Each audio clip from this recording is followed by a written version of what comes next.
Hello hello, j'espère que vous allez bien. Et oui, je teste un petit peu des choses au niveau de ma coiffure. Je suis pas sûre que ce soit 100% validé et je suis pas 100% convaincue, mais voilà, ça c'est mes cheveux au naturel. J'essaie de voir si mes ondulations peuvent rester. Enfin bref, c'est pas le sujet de la vidéo comme vous l'avez vu dans le titre.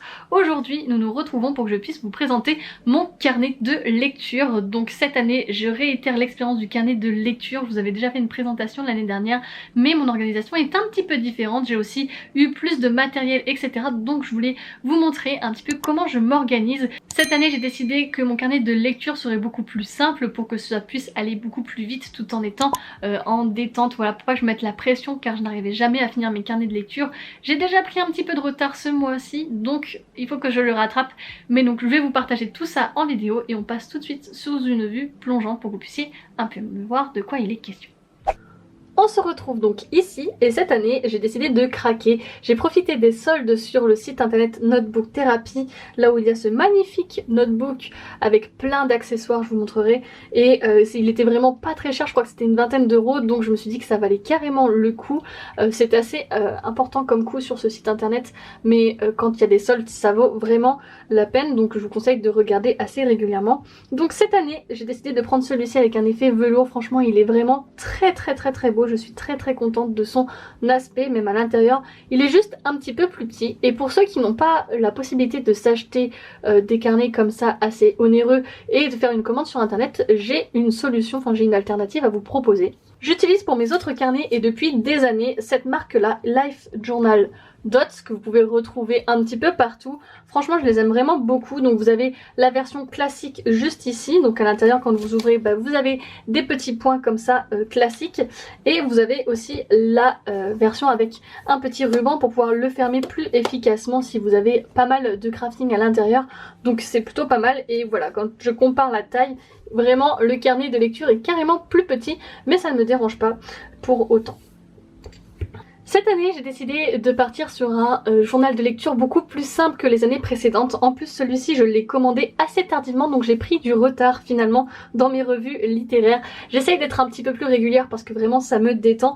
Chaque soir j'en fais un petit peu, que ce soit du bullet journal ou autre. Mais donc voilà, j'ai déjà pris du retard et il faut que je le rattrape. Chaque année, à chaque fois je finis par abandonner mon carnet de lecture, donc j'espère que cette année je vais le tenir sur le long terme car j'aime vraiment beaucoup ça, mais à chaque fois c'est difficile de tout faire. Donc c'est pour cette raison aussi que j'ai décidé de le faire un peu plus simple pour pouvoir gagner du temps tout en ayant cet aspect crafting que j'aime beaucoup. Hop, donc on arrive sur la première page. Je ne l'ai pas remplie pour être honnête, voilà, il faudrait que je marque mon prénom. Ensuite, j'ai commencé direct par une page de présentation, donc Reading Journal 2024. Assez simple, mes inspirations viennent la plupart du temps de Pinterest. Voilà, je regarde, je m'inspire avec ce que j'ai et puis je reproduis comme j'ai envie. Donc en réalité peut-être que ce journal fera plus que 2024 et dans ce cas là je rajouterai un petit bout de craft en dessous et je rajouterai 2025. Ça me fait bizarre de dire 2025. Juste à côté nous avons donc un petit répertoire, là ici des notes que je peux attribuer pour un petit peu savoir comment je les note et ce que ça signifie. Et ici j'ai quand même fait 24 livres à lire en 2024, donc ce sont des livres que je souhaiterais lire, que j'ai sélectionnés et pour cette année à voir donc à la fin de l'année. Mais pour moi je suis bien partie puisque là le labyrinthe je suis à au 3e tome déjà. Quand on passe la page suivante, on rentre directement dans les revues. Voilà, je vous ai dit c'est très simple, je vous fais pas de page de présentation chaque mois, je fais pas de page de pile à lire, de bilan livresque, d'achat, des sorties qui arrivent, etc. J'ai totalement arrêté pour que ça soit beaucoup plus simple, beaucoup plus efficace. Et donc nous avons une revue. Les revues se caractérisent toujours de la même façon. Je mets toujours la petite image de la couverture que j'imprime moi-même avec le titre, l'auteur. Là j'ai mis la catégorie, c'est vrai que j'ai oublié de le mettre sur les dernières revues. Quand est-ce que je l'ai lu et les notes. Alors là j'ai pas mis de notes parce que j'attendais les pochoirs pour pouvoir faire des étoiles car je n'arrive pas à faire les étoiles. Vous avez vu les étoiles juste avant là? Mais regardez comment c'est catastrophique. Donc j'ai pas voulu recommencer cette erreur, donc j'attendais le pochoir, il faut que je les complète. Ensuite, après la présentation générale, je fais un court résumé, soit le résumé qui est directement derrière le livre, soit un résumé que je fais moi-même. Puis ensuite, je fais mon avis assez court, assez succinct pour celui-ci. Et puis je fais une présentation qui reprend un peu les thèmes du livre. Là par exemple, j'ai mis une Switch parce qu'on parle de gameuse, donc voilà. Ici donc Florida, j'ai mis aux couleurs de la couverture finalement un petit washing tape avec donc une carte puisque on part en exploration. Donc voilà, à chaque fois j'essaie d'organiser avec le thème. Ici c'est une lecture qu'il faut que je mette, c'était une BD, il me semble que c'est Lord Olympus. Voilà, donc je mets toujours dans le thème, je m'amuse en fait à trouver des éléments, des décors qui me plaisent, une mise en page qui me parle. Et j'aime beaucoup ça. Donc encore une fois, voilà, un résumé, mon avis plus ou moins détaillé en fonction de ce que j'ai à dire finalement. Donc ici nous avons par exemple le tome 1 du labyrinthe. Franchement très fière de cette double page. Alors c'est une présentation quand même assez succincte, vous avez vu, hein, c'est souvent du craft, du washi tape, des pages qui sont découpées. Mais je vais au plus simple finalement parce que c'est vraiment l'intérieur plus que l'esthétique qui m'intéresse. Même si l'esthétique c'est vraiment super intéressant, super plaisant, il faut quand même aller au plus court.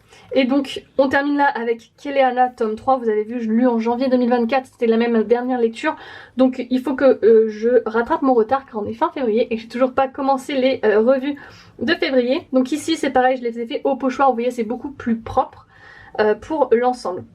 Du coup, je vais vous présenter un petit peu le matériel que j'utilise pour réaliser ces doubles pages et ce carnet car au fil des années j'ai quand même un peu accumulé beaucoup de choses que je peux vous recommander ou non.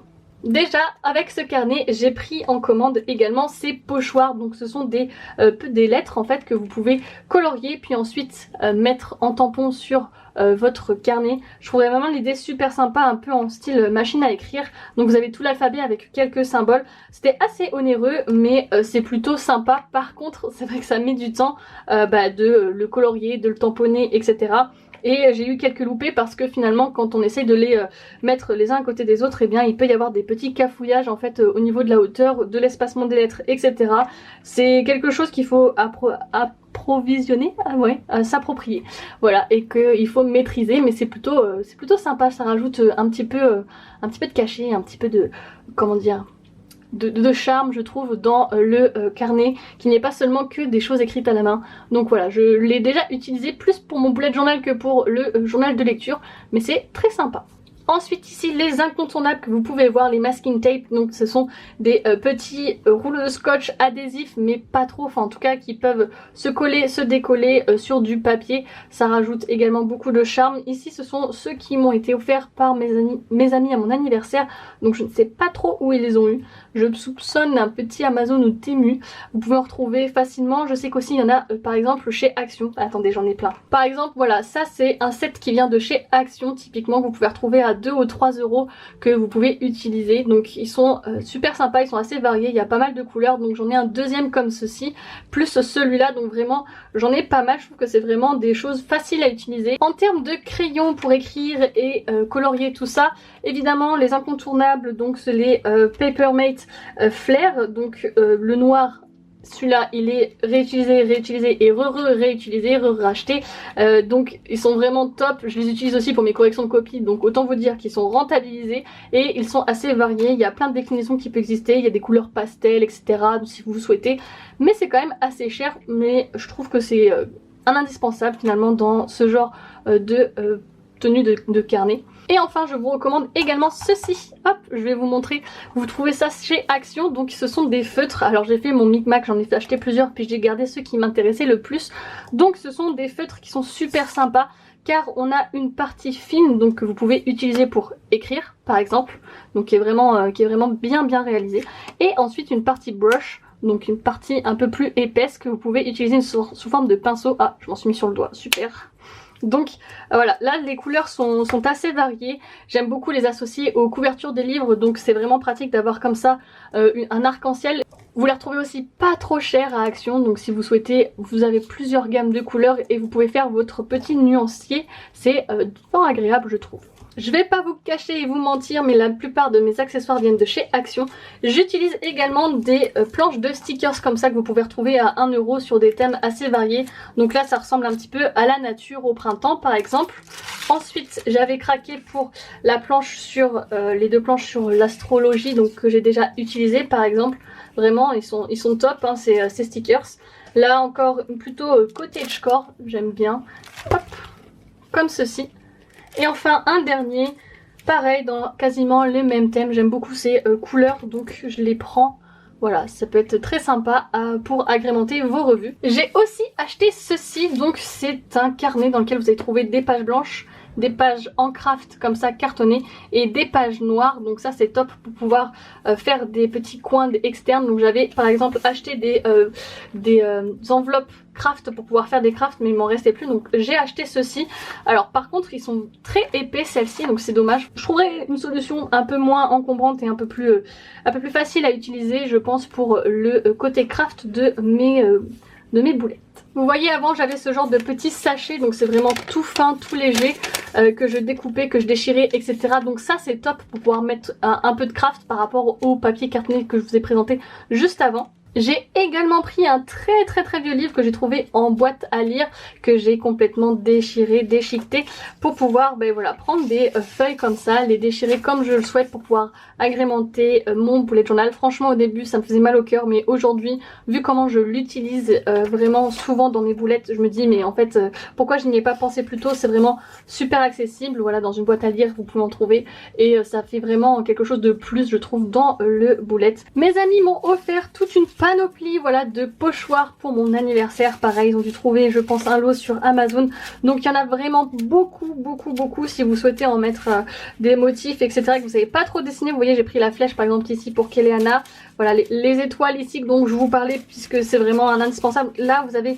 de quoi faire, franchement il y a vraiment énormément de choses. Là vous avez par exemple un alphabet, vous avez ici des petites encolures, enfin vous avez vraiment de tout aussi jamais vous souhaitez voilà vous en procurer pour faire un petit peu de dessin sur vos revues. Donc j'avoue qu'avant je mettais beaucoup de dessins, maintenant j'en fais beaucoup moins parce que je me suis rendu compte que je n'étais pas douée en dessin puis que ça en faisait pas très joli, et puis là faut que je sois plus efficace, donc je fais moins de détails j'avoue dans mes revues.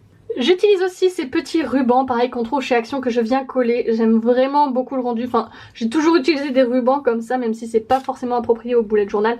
Mais je sais pas, c'est ma petite touche. J'aime vraiment beaucoup les mettre, même si c'est très épais après sur les feuilles. C'est vraiment très beau. Bon, sur le matériel un peu plus de base et technique, nous avons évidemment l'équerre, puis aussi d'autres feutres. Donc là, le feutre noir tout fin qu'on utilise pour à peu près tout. Et ici, j'ai acheté un lot de 3 feutres calligraphie chez Action qui sont très utiles et qui sont donc avec des grosseurs différentes. Voilà, donc là vous avez le plus gros par exemple, c'est pratique si on veut changer un petit peu le style d'écriture et varier donc l'épaisseur. On a évidemment de la colle, là je pense que c'est un indispensable. J'ai voulu tester ça et franchement nul, vraiment, je vous le recommande pas, super cher pour le peu que ça peut tenir, vraiment je suis pas du tout adepte, je me suis dit que ça pouvait être efficace et aller plus vite. Je recommande pas, rien de mieux qu'un stick de colle comme ça UU, bien plus pratique et ça fonctionne bien mieux. Toujours chez Action vous retrouverez ce genre de petits carnets qui vous permettent de mettre des feuilles thématiques sur vos revues. Franchement ils sont vraiment accessibles, pas trop chers, vous avez vraiment différents thèmes. Là par exemple j'en ai des couleurs pastel, ici c'est un petit peu plus comment dire, avec des formes, ici c'est un peu plus naturel, il y a des couleurs unies. Franchement Action c'est une réelle pépite d'or. Si vous souhaitez vous lancer dans la papeterie, vous pouvez vous faire une panoplie à vraiment un faible coût. Donc je vous recommande d'aller voir ce qui se passe dans vos actions parce que même les plus petits vous avez vraiment énormément de choses. Vous allez aussi pouvoir retrouver ce genre de petits pochoirs qui sont pratiques. Donc moi je les utilise en prenant mes feutres ici, en les coloriant puis ensuite je tamponne directement sur mon carnet. Pareil, quelques euros à peine, il y en a vraiment de toutes sortes. Donc ça ce sont des gros mais il y en a également des plus petits. Par exemple dans ce tiroir j'ai vraiment toute une panoplie qui a été vendue, donc voilà il y en a des tout petits comme ceci, des un peu plus grands. Je les utilise pas tous mais je trouve que c'est vraiment ultra pratique à avoir avec des mots etc. Donc voilà par exemple là In Love, voilà ils sont tout petits aussi, donc n'hésitez pas à aller fouiller dans les magasins pour pouvoir avoir ce genre de pochoir qui peut aussi apporter une plus-value. Enfin j'ai toute une panoplie de stickers, donc là ils sont rangés par thème. Là on a par exemple les livres, là on a la mythologie, là on a du Percy Jackson, Là c'est un peu plus varié dans le style vintage. Ces stickers on les retrouve facilement sur internet, Amazon pareil. Après vous les retrouvez aussi sur AliExpress. Ces stickers sont assez chers en réalité sur d'autres plateformes que AliExpress ou Temu par exemple, parce que vous les retrouvez en grande quantité, en lot assez important et c'est vachement avantageux. Vous en retrouvez pas facilement dans les magasins par exemple, ça c'est vraiment des choses qui vont se commander en ligne, mais j'aime vraiment beaucoup trop les stickers, mais j'ai du mal parce que j'ai du mal à les utiliser parce que je me dis qu'ils pourraient être mieux ailleurs, etc. Bref, ça c'est mon côté un peu indécis, mais ouais, je les aime trop. Regardez comment il est trop beau celui-là, je sais pas où le mettre. Et pour terminer, j'ai également commandé des lots comme ça de planches de feuilles, etc. thématiques. Là c'est un peu plus cartonné, là c'est moins épais, etc. Donc vraiment, pareil, vous pouvez retrouver, je crois que je les avais commandés sur Amazon. C'est vraiment super sympa, voilà, il y a plein de choses. Là c'est sur les papillons, il y avait des champignons, etc. Enfin voilà, c'est vraiment ultra pratique. Je vous les recommande, voilà, les champignons qui sont ici. Pareil, je les ai pas eu pour très cher puisque j'ai eu 5 pochettes au total, donc ça m'a fait une vingtaine d'euros à peine, donc voilà. Puis ensuite j'ai aussi plein de stickers, voilà, par exemple comme celui-ci que je reçois dans des commandes, etc. que je glisse pour que je puisse les réutiliser au cas où dans mes bougeots. Et hop, je vous prends en caméra embarquée pour vous montrer un petit peu comment je m'organise quand je fais du journal de lecture. Donc déjà je m'installe devant mon ordinateur avec lequel je mets une vidéo généralement la plupart du temps. Sur ma gauche je mets donc les feutres, etc. Souvent ça ce n'est pas ici du tout. Mon carnet évidemment au centre. Et sur ma droite j'ai ces deux espèces de rangements en plastique qui ne sont pas là initialement mais que donc j'installe pour pouvoir avoir tout à ma disposition. C'est le seul rangement que j'ai réussi à trouver qui me convient, même si ce n'est vraiment pas parfait, j'aimerais vraiment en trouver un autre. Donc celui-ci il est vraiment pratique pour tout ce qui va être autocollant, etc. Je vais vous montrer un petit peu. De base c'est un meuble pour ranger les outils. Là par exemple vous avez par exemple tous mes surligneurs qui sont ici. Ici vous avez vu c'est mes pochoirs, voilà, la plupart du temps c'est mes pochoirs. J'ai oublié de vous parler de ces petites pinces super pratiques pour pouvoir caler les pages. Ici on a donc des stickers. Ensuite pareil, là c'est des stickers, vous les voyez ici. Bien sûr il y en a donc différentes thématiques. Donc il y a deux sortes de sous-tiroirs on va dire. Ici aussi c'est des stickers. Ah ici aussi c'est des stickers mais sous forme de calepin. Ils sont super pratiques, je les ai trouvés sur Amazon aussi. Ici c'est plus de la thème Harry Potter. En réalité je devrais mettre des... là ici on peut mettre des feuilles pour indiquer ce que c'est. Par exemple là je pourrais marquer Harry Potter pour que ça aille plus vite. Stickers Animal Crossing, là c'est des stickers SNK et Mignon. Juste en dessous on a des masking tape pardon. Ici c'est des rubans aussi que j'utilise par exemple. Là la même chose avec quelques grands stickers qui se rangent pas dans les petites boîtes. Ensuite ici c'est les masking tape que vous avez, donc j'en ai 3 tiroirs, celui-ci, celui-ci et le dernier qui est donc rempli avec celui qui est ici. Dans ce meuble là ça va être beaucoup plus des rangements au niveau des feuilles, etc. Vous voyez par exemple, bon bah là j'ai les deux gros pochoirs qui peuvent pas passer dans les petits. Puis là c'est les calepins de feuilles, etc. Là c'est ce que je vous ai présenté juste avant avec donc du craft mais aussi les autres. Voilà, vous avez d'autres stickers ici qui rentrent pas en haut. Des chutes de papier, évidemment je garde mes chutes de papier ici pour les réutiliser. Je garde toujours tous mes chutes de papier. Ici donc on a rangé tout ce qui va être stylo, colle, mes pochoirs, mes tampons, etc. la plupart du temps. Et enfin en dernier encore des papiers que je peux utiliser. Voilà. Et bien voici, je n'ai plus donc de secret pour vous pour la réalisation du carnet de lecture. Dites-moi dans les commentaires ce que vous en pensez. N'hésitez pas aussi à aller voir ma vidéo de l'année dernière si jamais vous voulez avoir un peu plus un carnet détaillé avec plus de présentation, une page donc pour chaque mois, etc. Parce que j'avais vraiment fait beaucoup plus complexe l'année dernière, mais cette année je décide de le simplifier. Pour ceux qui sont restés ici, vous connaissez la petite tradition qui commence à s'installer de mettre un petit emoji à la fin de la vidéo. Et donc là, si vous êtes resté jusqu'ici, n'hésitez pas à me mettre une plume ou en tout cas je crois qu'il y a un carnet avec une plume, bref un carnet ou une plume comme vous le souhaitez en fonction de l'emoji que vous trouvez en premier, et puis comme ça je saurai que vous avez regardé jusqu'à la fin. Je vous remercie énormément du coup de m'avoir écouté en espérant que cette vidéo vous aura aidé et vous aura plu. N'hésitez pas à me dire tout ça dans les commentaires. Je vous laisse donc ici, je vous dis donc à très vite pour une prochaine vidéo sur la chaîne et surtout n'oubliez pas de vous évader. Ciao ciao.